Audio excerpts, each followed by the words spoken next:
and I really thankful that you have accepted our invitations and you have thought of it to enlighten students, PG faculties with your knowledge. So I warmly welcome you, ma'am. And now it is over to you, ma'am. Thank you.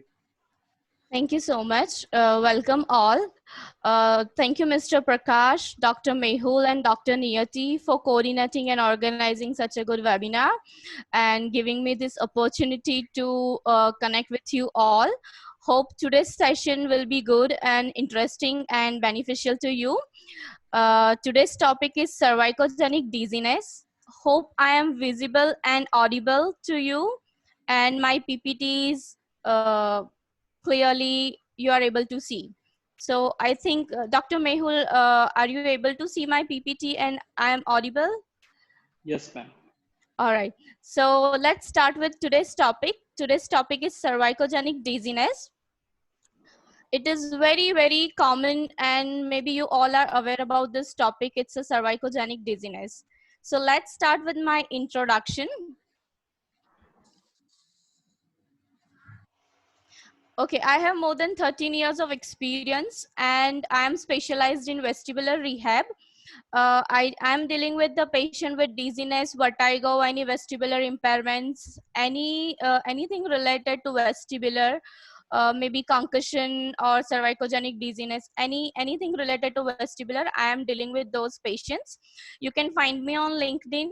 If you have any query and anything, you can reach me on the LinkedIn. Let's start with today's topic, dizziness.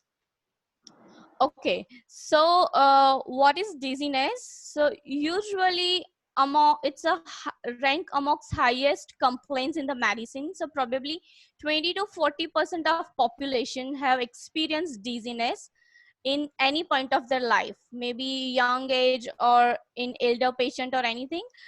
20 to 40% of normal population, they have experienced dizziness in their life. Now, cervicogenic dizziness. So in cervical spondylosis, elder population, 65% cases are mainly cervicogenic related. So if we have 100 patients of they are complaining of dizziness, there are chances if they are elder, 65 of them may be related to cervical spondylosis. Dizziness can be because of any reason. I am coming to that, like what are the reasons for the dizziness, but one reason is cervical originate, which known as cervicogenic dizziness. Now initially it was known as cervical vertigo, but now it's changed as a cervicogenic dizziness. Now what is a little difference between vertigo and dizziness? When you have a vertigo, you feel everything is spinning and moving. Either yourself is moving or maybe your surrounding is moving. So that's the vertigo. But dizziness is the little bit of off balance. You feel little off balance when you do some neck movements, quick neck movements, maybe flexion, extension, rotations. You feel little fogginess, you feel little off balance. That is dizziness. So if dizziness is related to cervical origin, anything related to cervical origin, you don't feel vertigo, you feel more of dizziness. So the correct term is cervicogenic dizziness rather than cervical vertigo. Okay, vertigo is more related to vestibular.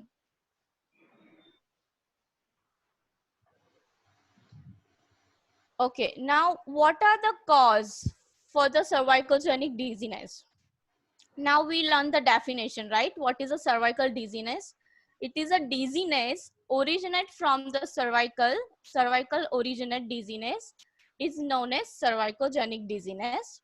Now, what are the cause for the cervicogenic dizziness? So there are mostly three cause. One is mechanical compression of vertebral artery. Second is irritation of cervical sympathetic plexus, and third is abnormal proprioceptions. So this can be reason for the cervicogenic dizziness. Now, you may find some patient which has mechanical compression of VA caused dizziness. There is very less evidence for the irritation of cervical sympathetic nervous system. So I'm not going in a detail for this second one, But I'm going to explain the first mechanical compression and abnormal proprioception. Abnormal proprioception is the very realistic theory which is clinically related to us. So there are mostly 80% chances of cause of the abnormal proprioception. Proprioception deficits can lead to the cervicogenic dizziness. So these are the three etiology. I just have few questions. I just need to check. Okay.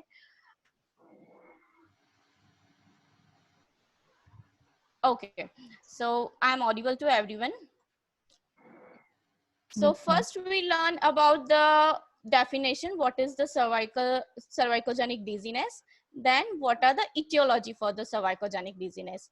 So there can be three etiology. One is compression of vertebral artery, second is irritation of the cervical sympathetic plexus, and third can be the abnormal proprioceptions.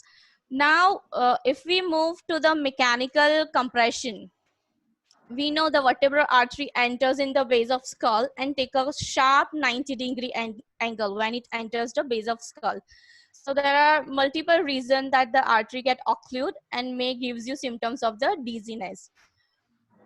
You might know about the VBI, vertebrobasilar insufficiency, and the dizziness. It's more like a drop attacks. Like they feel like a drop attacks. Now, what are the reason for the occlusion of vertebral artery? Instability, okay? Any upper cervical instability, maybe transverse ligament tear or strain, maybe Eller ligament strain. Any instability can lead the occlusion of vertebral artery. Now, if patient has so much cervical headache or cervical pain and they are taking manipulation at the chiropractor, they are giving very high thrust and high manipulations, there can lead to instability in our upper cervical and cause the cervicogenic dizziness. So there can be one reason. Osteophytes, cervical spondylosis, cervical arthritis, any osteophytes can gives you intermittent occlusion of the vertebral artery, cause the cervicogenic dizziness. Muscular, we know longus colli and anterior scaleni make a triangle, and with rotation and extension, if artery gets trapped in between, gets a compression, that can cause the cervicogenic dizziness. Forward head posture. Now, forward head posture is very common because constant computer usage or day-to-day life activity, we are just doing like this. If forward head posture, it can occlude the vertebral artery too. So these are the reason for this mechanism to do the mechanical compression of the vertebral artery. Okay, so any cause for vertebral artery compression, maybe muscular, maybe osteophyte, maybe instability, can cause the vertebral artery occlusion and gives you cervical dizziness. Now, I'm not going on the second topic because it has no evidence why the irritation of sympathetic plexus gives you dizziness. There is no evidence on that, so I'm not going in detail. Very much related to us is proprioception deficit. Now we know that we have a mechanoreceptor, sensory receptors in our tendons, in our muscles, in ligaments, in joint space and spinous process and all. So any damage to that, any abnormality in that, like alter in muscle firing rate or any neck injury, can cause the deficit in the proprioception. Now, deficit in the proprioceptic inputs leads to the cervical dizziness. Now, when I say upper cervical and proprioception, we usually count C0 to C3. The proprioceptions in between CO to C3, they are the main culprit. If any problem in them, can cause the cervicogenic dizziness. So if I'll see this I have taken from J. Hudman. This is feed forward system. Now we have three systems: visual, vestibular, and proprioceptions. They all are sensory inputs, goes in our brain process and gives the control. Now, for example, if I am turning my head to the right side, my vision is telling that I'm turning my head to the right side. In my semicircular canal, the fluid is flowing in opposite direction, giving signal to the brain that her head is turning on the right side. But my proprioceptions are not working properly. They are not able to detect that whether my head is on the right side or whether my head is on the target or whether it is on the left side. They are not giving proper input to the brain. So it's a mismatch in the input. When this mismatch occurs, patient feels the dizziness. So that's the reason abnormal proprioceptic inputs gives you cervicogenic dizziness. Any problem in the cervical proprioceptors, any damage to that, any abnormal proprioceptic input leads to the cervicogenic dizziness. Okay, so hope we are clear with the etiology. What are the reason can be for the cervicogenic dizziness? So there can be three possibilities, maybe vertebral artery occlusion, maybe sympathetic nerve irritation, or maybe abnormal proprioceptions. Abnormal proprioception can be occur with anything, maybe spondylosis, arthritic changes, cervical neck injury, whiplash, any damage to any ligament or nerve or muscle can lead to the uh, inappropriate proprioceptic input, damage to the proprioceptors. So let's move further. Cervical spine trauma. Now we all are aware about the whiplash. In whiplash, there can be any injury occur in whiplash and cause the damage to the muscle or any impaired oculomotor functions. I'm not going in detail for the whiplash associated disorder, but it says in 60% of patients who are diagnosed with the whiplash associated disorder may report cervicogenic dizziness. Uh, because of the damage to the cervical spine, it led to the cervicogenic dizziness. So if you have any patient of WAD, there can be the chances of the cervicogenic dizziness and you can rehabilitate them for that. Okay, so that's a cervical spine trauma. Now, we are clear now what is cervicogenic dizziness, right? A dizziness occur due to cervical reason because of any abnormality in the cervical spine, whether proprioception, whether anything can lead to the dizziness is known as the cervicogenic dizziness. Now, how we can differentiate that dizziness from the other origins of the dizziness? Patient might feel, now when a patient comes to you in layman term, they are not able to distinguish between whether they had lightheadedness or they are feeling vertigo or whether they are feeling dizziness or whether they are feeling off balance. They just say I am not feeling myself or everything is moving. So it's your duty to differentiate each and every cause for the dizziness and diagnose properly that it is a cervicogenic dizziness so you can plan your rehabilitation accordingly. Now, cervicogenic dizziness is considered as a diagnosis exclusion. Now, what is that? Now, we know the MTCAN test, right? That is a special for supraspinatus. If the test is positive, we can say supraspinatus tear, but there is no specific test to rule out that it is a cervicogenic dizziness. So it's known as exclusion. We have to exclude other possibilities and then we have to focus it is a cervicogenic dizziness. So I am coming on that how you can differentiate it is a purely cervicogenic dizziness. Now I explain you that there can be any reason for the dizziness. If I can see the systemic review, any trauma to the cervical spine can cause the dizziness.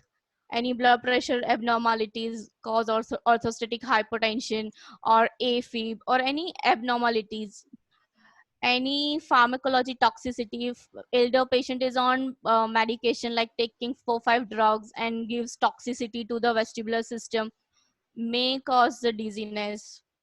any peripheral vestibular disorder, maybe BPPV or vestibular neuritis, or any hypofunction of vestibular gives you dizziness.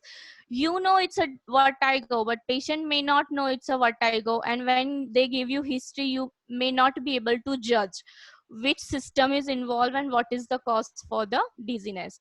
If patient comes after visiting orthopedic, has mentioned it's a cervicogenic dizziness, x-rays done, x-rays shows spondylosis, I'm not going to do all this, and I'm gonna go and start rehabilitation for the cervicogenic dizziness.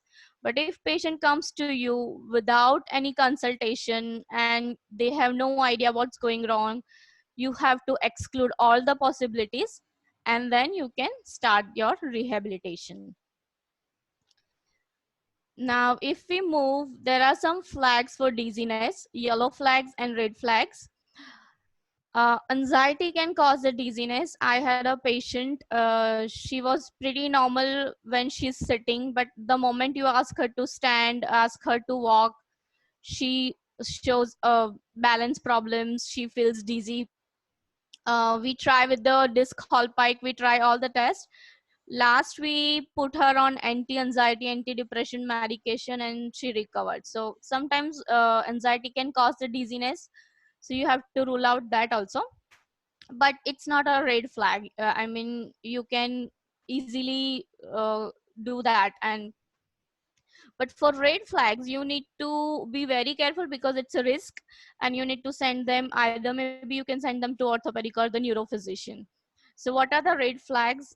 Any upper cervical instability, maybe transverse ligament tear or anything, any upper cervical instability, vertebral artery insufficiency, any cardiac stroke or any cardiac condition. If you find anything of this, don't start your therapy. Ask them to consult an orthopedic or a neurophysician, and then uh, so don't start your therapy if they are the red flags or they are the risk factors. Okay, so we are clear with definition, what are the etiology for the dizziness, what other system can give the similar symptoms like a cervicogenic dizziness, and how we can rule out them. Now, subjective exam. When patient comes to you, they might explain you that it's a episodic. Dizziness comes and goes. It may be episodic. It lasts for several minutes to hours. Now, I can differentiate with BPPV when I take the history from the patient. In BPPV, dizziness or vertigo lasts only for 30 seconds to few minutes. It won't last for the minutes to hours. So if they are saying, I have an episode, it lasts for like 2 hours or 1 hour, I would say it's not BPPV, and I can exclude that. So dizziness, cervicogenic dizziness can be episodic, and it lasts for several minutes to the hours. Sometimes if it is severe, they may have symptoms of oscillopsia. They feel the object is doing oscillations. They might feel oscillopsia or disequilibrium. I haven't seen any patient who has oscillopsia while I was seeing the cervicogenic dizziness, but in according to the literature and everything, they might have oscillopsia or lightheadedness or vague dizziness. Now, sometimes they say it's because of the neck position. If they turn their neck, they feel dizziness. Yes, because it's a cervicogenic, and if it is proprioceptic originate, they feel, and sometimes with the quick head movements, they feel the dizziness. So that can be the point you can ask while you are taking a history. And intensity, I when I do evaluation, I usually ask my intensity on the VAS. Like for pain scale, we are asking 0 to 10, how much pain do you have? Same as with the dizziness, from 0 to 10, how much dizziness do you have, which position you feel most dizzy, and how long it stays. So you can say at the evaluation it's a 5 or 6, and when you discharge it 1 or 2. So that's you can show the progression. So you can use VAS also for dizziness. Now, when we move to the physical examination, Now I'll do all this when I have no clue what's going on. Okay, if patient comes with the diagnosis of cervicogenic dizziness, I will skip all this and I'll just start with the cervical test. But if patient comes to you and they just explain you about the dizziness, they might have neck pain, they might not have neck pain, they might have cervical headache, they might not have it, I'll go ahead and I'll do all the screening. Now for the medical screening, this all the red flags I have explained you. So what we can do for the cervical stability, it's a pre-manure test. We can do sharp purser test for the transverse ligament. The test is sharp purser test to check the transverse ligament, maybe laxity or maybe abnormality or maybe strain of that test. I'm not including that test today. I have a video. If we have a time permit, I will show that to you. But you can learn that test in your school. For cervical stability, I usually use the sharp purser test and Ala ligament test. These both tests are useful, though they have very low clinical value. But I definitely go with this test before I'll do any cervical maneuver or any cervical treatment, because if there is any instability, we have to be very sure that we proceed with very cautions. So for cervical stability, there are two tests we can do. If patient comes, you can do sharp purser and Ala ligament test. Now arterial patency testing, that's your vertebral artery insufficiency. I think you all are know how to do vestibular artery test, like rotation and extension for the left vestibular and then other way. There are so many variations you can do in supine, you can do in sitting and all. So I'm not going in detail of that also. Vestibular artery test. Then we can rule out the cardiovascular screening. We can take blood pressure, we can see if there is orthostatic hypotension or anything, we can check that. And any cerebellar or upper motor neuron, like we can do finger to nose test and everything, so that we can rule out the high risk possibilities of the dizziness. If dizziness occurs due to all this, we don't have to start our treatment right away. We have to guide them to consult orthopedic, or we have to guide them to consult a neurophysician. Once they are stable, then we can start rehab accordingly, whether VBI rehab you are doing or whether you are cervical stability rehab you are doing. So that's the medical screening if patient is coming without any diagnosis. Then after medical screening, we have to do the vestibular screening, because sometimes vestibular can gives you dizziness. So after that you can do your vestibular screening. In vestibular, I explain BPPV can be the chance for the vertigo. So for BPPV you can do disc hall pike and roll test, depending it's which semicircular canal is involved.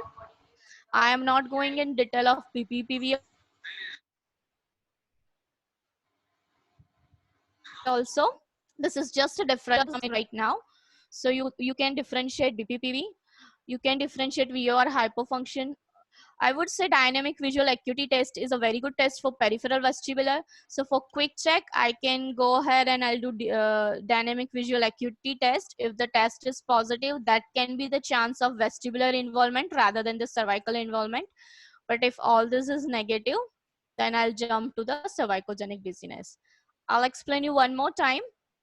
When you have a patient comes to you and they say dizziness, you are not able to find out whether it is cervical originate or maybe there are another reason for the dizziness. You can go ahead and start with the screening. First of all, you can screen for the cervical stability, VBI in vestibular artery insufficiency,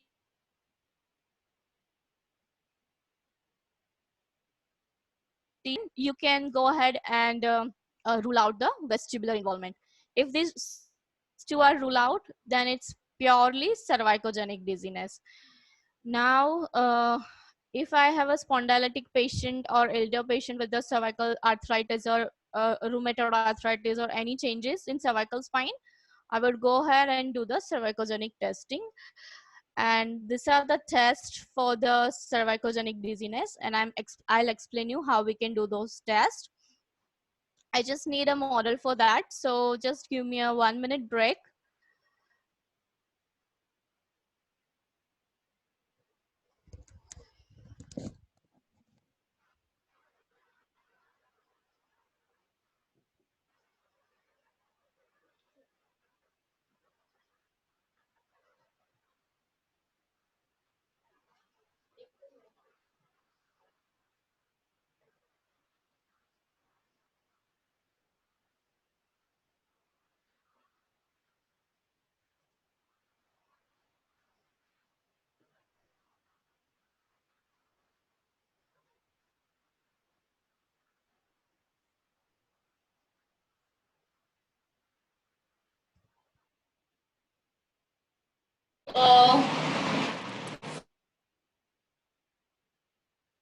For that,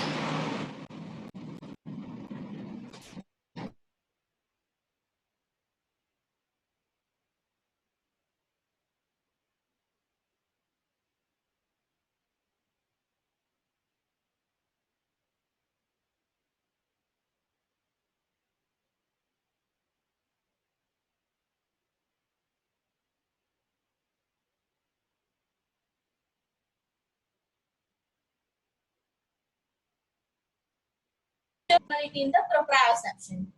If any problem in the proprioception, any problem in the proprioception which gives you dizziness. Okay, so for that you need a rolling chair or a stool. Stool will be the proper. I don't have a stool, so I'm using a chair.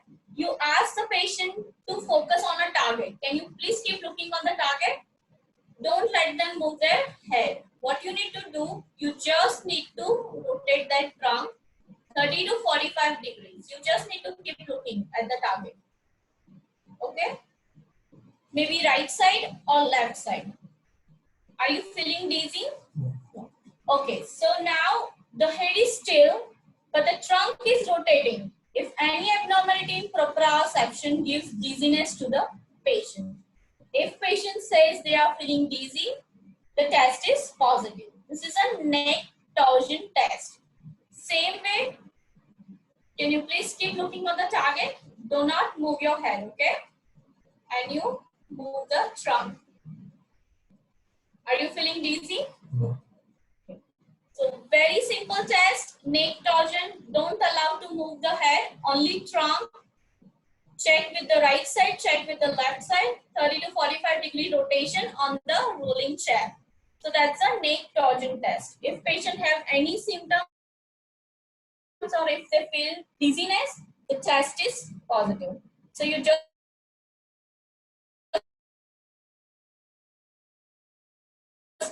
need a rolling stool for smooth pursuit test. So now we are all know how we can do the smooth pursuit, right? Okay, right here.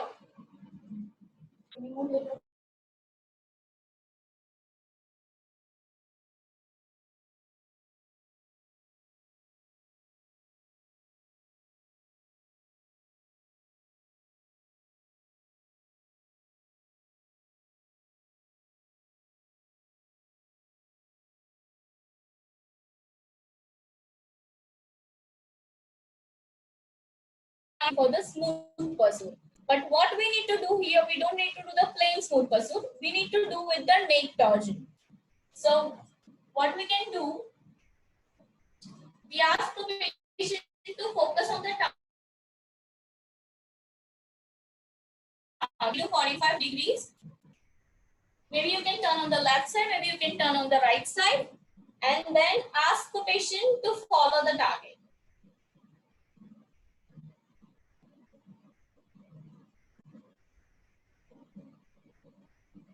Okay. So if any damage to the proprioception or any abnormality or deficient, patient is not able to follow this and they might feel the dizziness. So that's the smooth pursuit neck torsion test. These both tests are related to cervicogenic dizziness.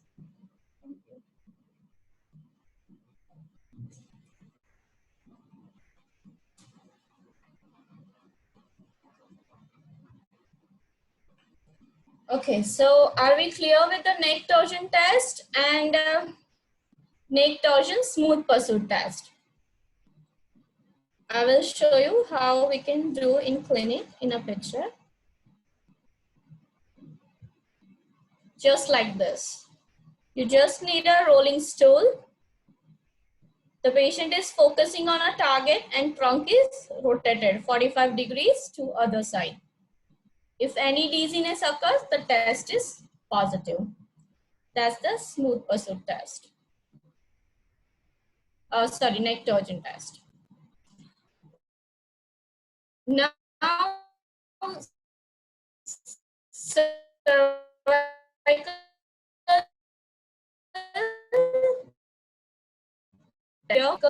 there is a band with a laser tracker inside it. There is a board in front of a patient with the circles.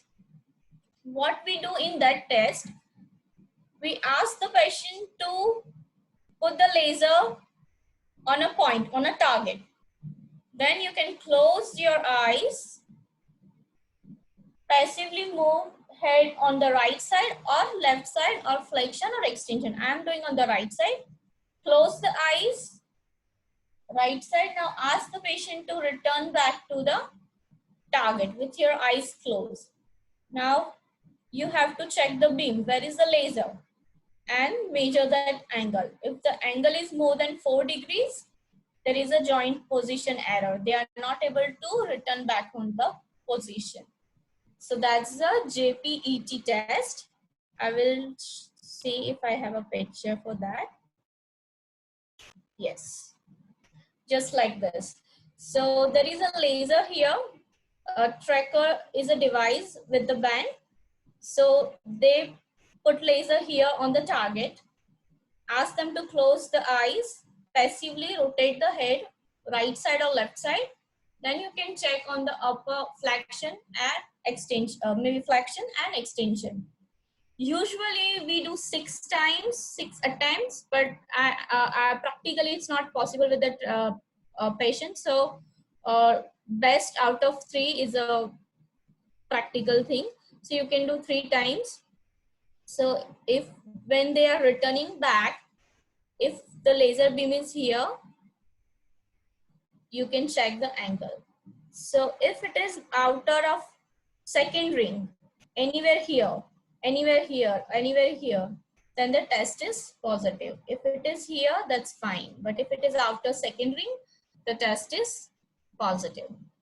And we can use this as a training also. All right, so we learn how to do neck torsion test. It's very easy. You just need a rotating stool for that. You can do neck torsion smooth pursuit with that. Cervical JPET is little difficult. You might need a laser with a headband, but you are able to do it if you can do it. Cervical spine manual traction, we usually do with the manual traction. The symptoms gets relieved. And C-spine strength testing. So I'll show you how we can do C-spine strength testing. Usually in C-spine strength testing, what we do, we put a cuff here, the blood pressure cuff. We usually take the biofeedback cuff. Ask the patient to tuck the chin, increase the pressure to the 20 mmg, and ask the Doolittle nod. Raise the pressure to 22, and from 22 we can increase further. For male we can go up to the 30. For female we can go up to the 28. I'll show you in a video. It's very well explained in the video, so you can able to find out how we can do the C-spine strength testing. So for C-spine strength testing,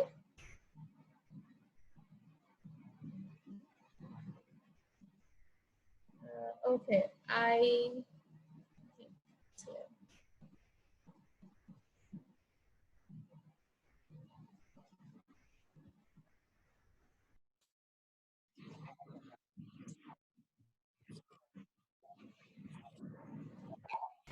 To conduct the test, the patient lies in supine crocline position with the head in neutral position. The line of the face should be horizontal, and you can use towels to make sure that that's the case. The deflated biofeedback unit is then positioned behind the neck so that it abuts the patient's occiput. Then inflate the biofeedback unit to a baseline pressure of 20 millimeters mercury.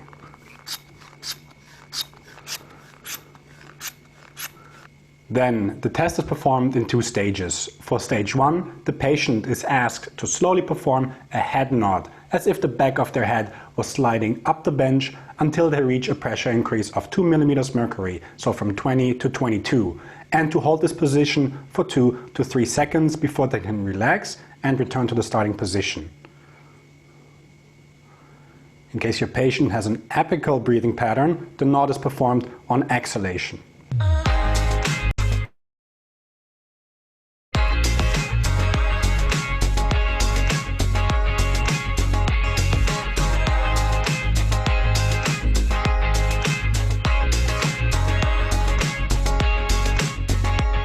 Repeat this process for each 2 millimeter mercury increment until you reach 30 on the biofeedback unit. This totals 5 stages.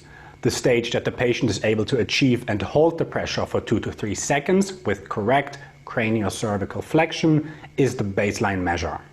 During the test, you are going to observe for the following to ensure that the test is conducted properly.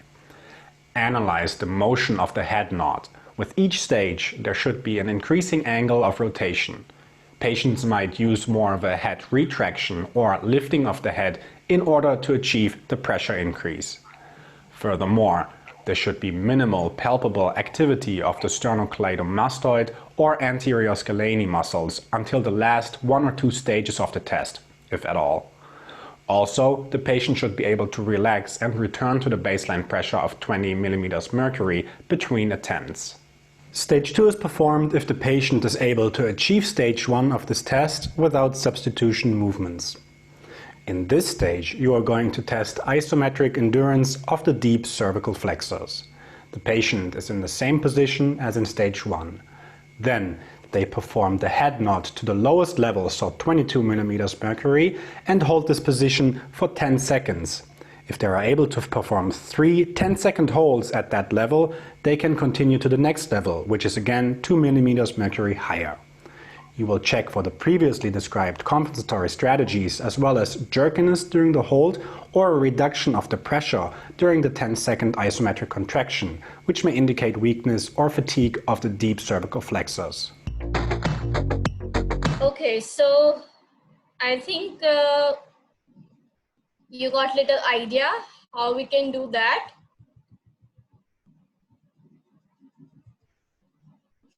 So it's a cervical spine strength testing that is mainly for deep cervical flexors because according to all the evidence and everything, mainly the deep cervical flexors get weakened with any cervical spine trauma or injury or any spondylosis or maybe forward head posture.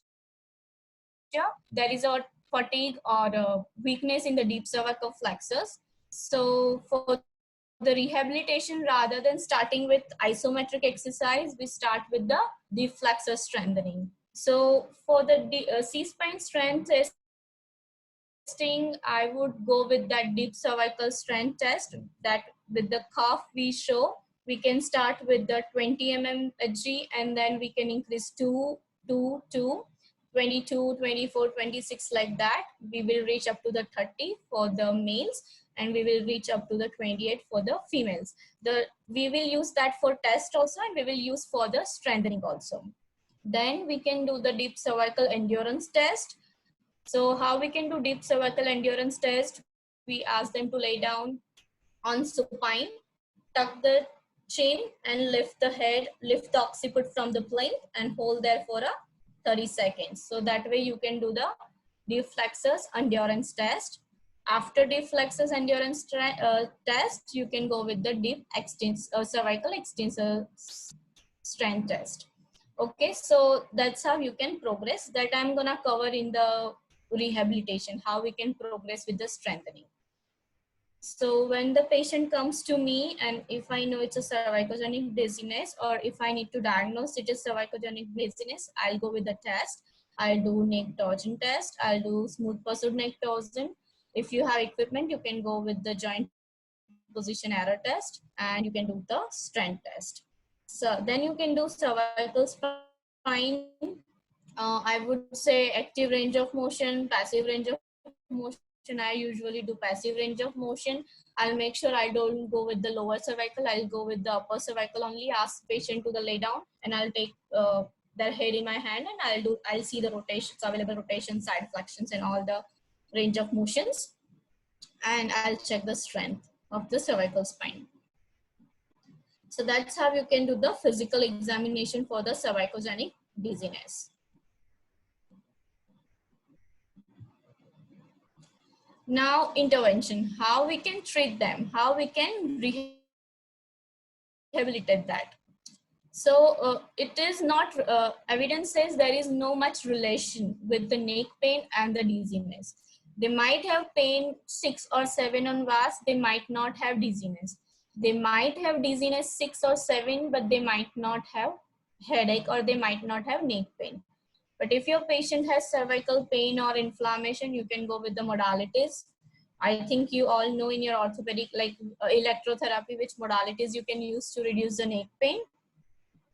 You use traction, you can do some joint mobilization, any space reduction, you can go with the joint mobilization, you can do soft tissue mobilization, you can do some stretching and everything. So for hypomobility, you check when you do your examination, you rule out if it is hypomobile. Go with the spine mobility in your intervention. You know how you can do the spine mobility, joint mobilization, stretching, soft tissue mobilization, active movement, passive movement, and all. So that you can, I'm not going in detail because we all know how to do cervical spine mobility if it is hypomobile. If it is hypermobile, you need to go with the stabilization, you need to go with the strengthening, and you need to progress slowly accordingly. So you just need to make sure when you do evaluation, it is hypermobility or hypomobility. If it is spondylosis, there may chances of hypomobility. If it is whiplash, or if it is neck injury or anything, cervical injury, there can be the chances of ligament laxity or maybe chances of hypermobility. So that time you have to be careful. You have to go with the stabilization first and start with the strengthening protocol. Now, cervical spine proprioception. How we can retain this proprioception? They are not working properly, right? They are not giving the information what they are supposed to give. So we have to retrain them. How we can retrain them? We can start with some postural awareness training. Postural awareness, you can see, you can put a mirror and in front of patient, and you can see the some postural awareness, like, you know, neck rotations, flexion extensions, very simple basic activity, active motions to make sure that their head is related to the trunk. Where is their head going? Right or left in relationship to the trunk. That is a postural awareness training. Then you can do passive head movement with fixed target. So ask them to focus on the target and do some passive movements, whether rotations, whether flexion extension, but they have to keep looking on the target. So that's a passive head movement with the fixed target. You can do foveal vision, progression in sitting. So now how we can do that? So there is a goggles, okay? You can put a goggles on a patient with a tape on it, both the side. Only there is a one, you can keep one little opening, right? We can see here, like a fovea, just little opening, and ask them to keep looking on the target and ask them to turn their head. So now what we are doing, we are occluding the visual inputs. We are just giving very tiny visual inputs. We are letting the proprioceptions to the work. So what we do, a very limited visual clue, we ask them to keep looking at the target and then turn your head. So that's the foveal training. Now, this is also we can use for the spine proprioception training. For that, you need a tracker. What we do, we need a tracker. We put a tracker on patient's forehead. We put this big mace, a board in front of patient. Ideal distance should be 90 centimeters, like 3 feet. Ask the patient to start the tracker and end through the maze. So if patient is having a tracker, maze is in front of it, ask the patient to focus, laser beam should be here. Then move the head this way, that laser goes according to the tracker. Like my head is moving like this all the way. So this is little advanced training. What I do, I start with some basic postural awareness. In front of mirror, do some active movements, ask them, you are looking on the right, you are looking on the left and all. After that basic thing, you can start with some passive movements, focusing on the target. Do some passive movements. You do foveal training, and then you can do the proprioception advanced training with the tracker. If you have tracker available, you can start the advanced training with the tracker. This all training for the retraining of the proprioceptions. If any abnormality or deficiency in the proprioceptions, you can start with this retraining of the proprioceptions. So that was our intervention. What I do, first I start with the modality. If patient is having neck pain or spasm or headache or anything, I'll start with the modalities. I'll rule out whether it is hypomobility or hypermobility. I'll start my treatment accordingly. Then when I did my test, joint position error test and all, I got to know that with the joint change in position, neck position, they are feeling dizzy. So there may be problem in the proprioception. I start with the proprioceptic retraining. For proprioceptic training, I'll maybe use a tracker, or I maybe use the foveal vision, like that. Okay, so according to that, we can start the training. Now, after that, we start with the cervical stabilization progression.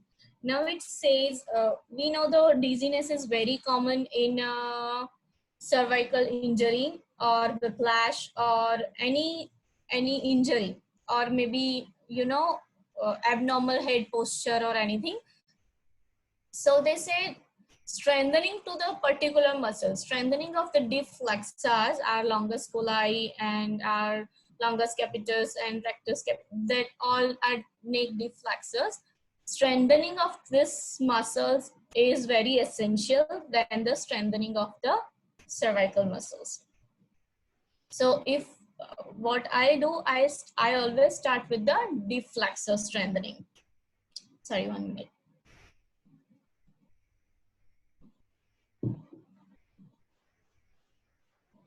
So what I'll do for the deep flexor strengthening, I'll show you that video, how we can increase the strength, and we can test that, like, you know, 20, 22 mmHg and then 24 mmHg.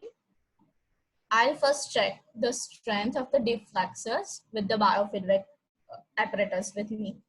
If my patient is stuck at 24, during that test, I found out that the strength of deep flexors is 24 mmHg, okay? I'll start from the 24 mmHg and slowly I increase their strength with the apparatus. Like they have to do tuck chin and they have to increase their strength. After I gain the desired strength, I'll start with the tuck chins. I don't start tuck chin right away. I start that strengthening test. After that, I achieve 28 mmHg in female or 30 mmHg in male. I start with the normal tuck chin. How I can do, we all know how to do the tuck chin, okay? So first start with the tuck chin. Always we are saying put a finger and do like this. This is just to know, this is just for feedback. Don't allow them to push like this, okay? It should be the pure movement. Like you can tell your patient that you need to double your chin. Like this. It should not be like this. There is no approximation for your chin and your sternum like this. It's just purely doubling your chin.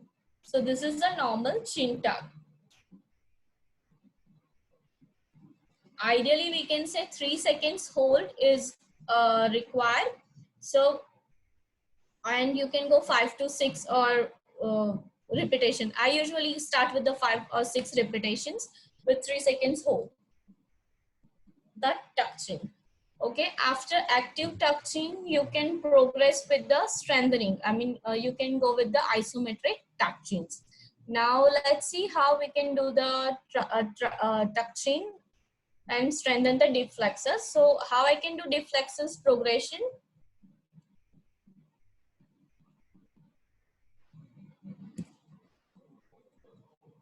Okay, so maybe you can use a big ball, or if you have a smaller one, you can use a small one. This is a against the wall, a ball touching. Hope you are able to see me properly. Like this.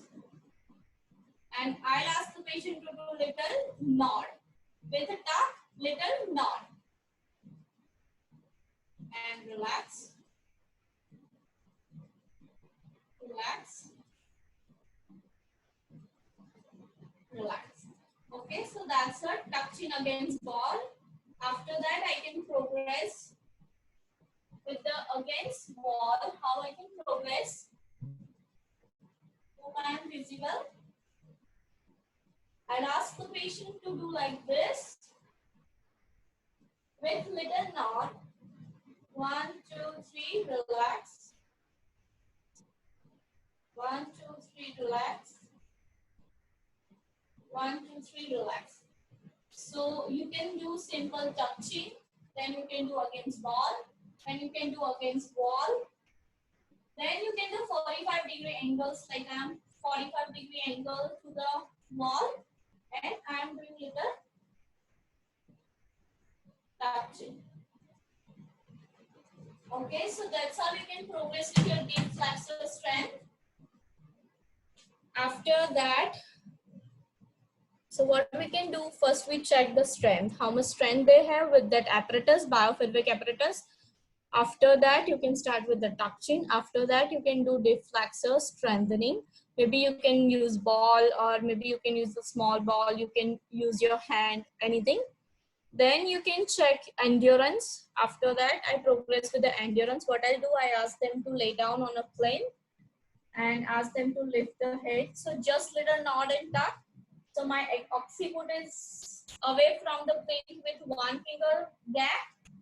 Hold there for 30 seconds and relax. After my deep flexors endurance, I'll move to the deep extensors. What I'll do in the deep extensors, I'll ask the patient to lay down on a belly in a prone position. Ask them to lift off and do little tuck and hold there. So when you search, you are able to know how we can progress with the deep extensors also. So you can progress deep extensors just like you progress with the deep flexors. So first touching, then deep flexors, and then deep extensor strengthening. After all this, we'll start with the cervical strengthening. I think we all know that's a pretty common protocol we use in cervical spondylosis. That will start with the isometric for flexors, for extensors, for side flexors, right? The isometric exercises. So I think that we all know. I'm not going in detail with that. So when I do touching, I usually ask them to hold for 3 seconds. When I do isometric, I usually ask them to hold for 6 to 8 seconds. So that's the treatment protocol.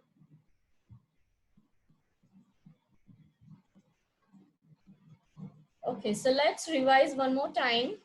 If they have any neck pain or any problem with the headache or tightness or anything, start with modalities.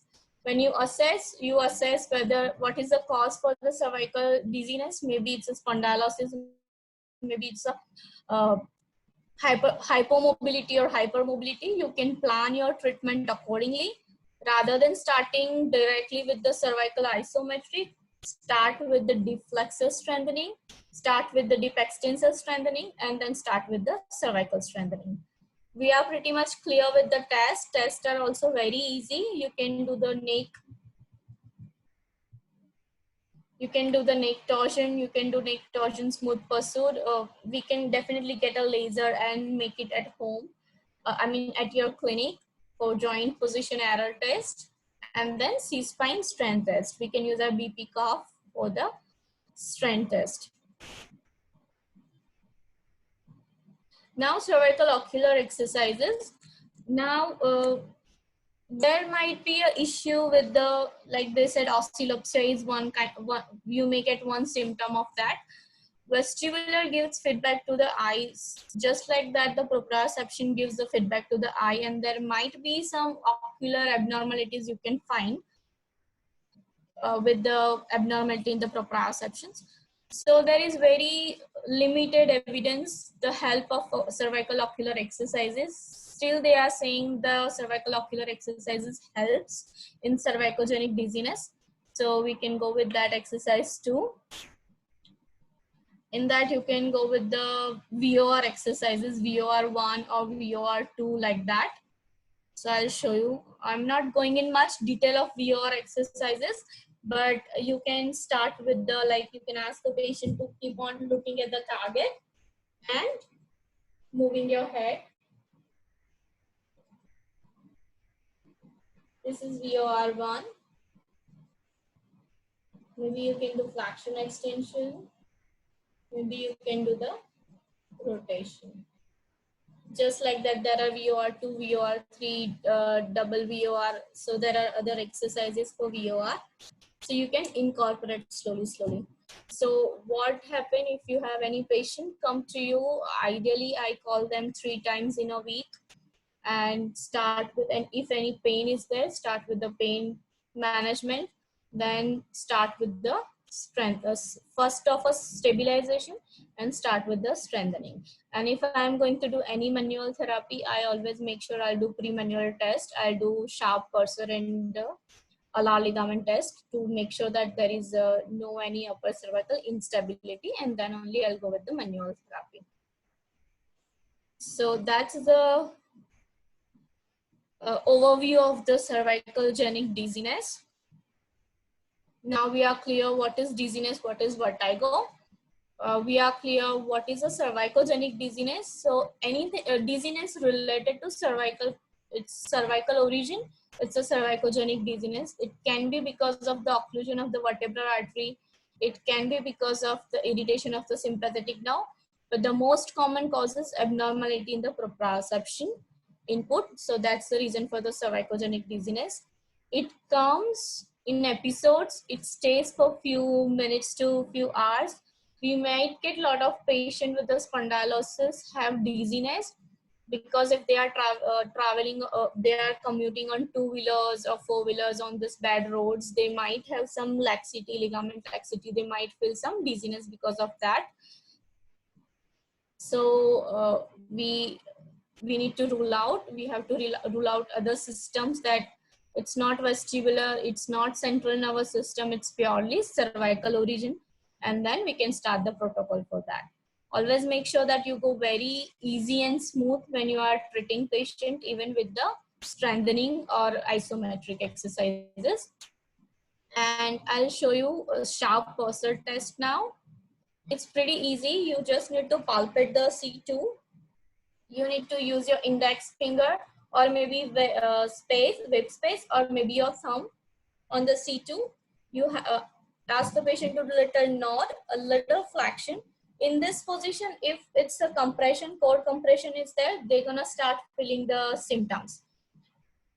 If it is there, then you can do the neutral and then you can press. Otherwise, a little flexion. Put your hand on the forehead. You need to do a little posterior thrust and you need to palpate. If you feel any abnormal movement posteriorly, the test is positive. So I'll show you how we can do that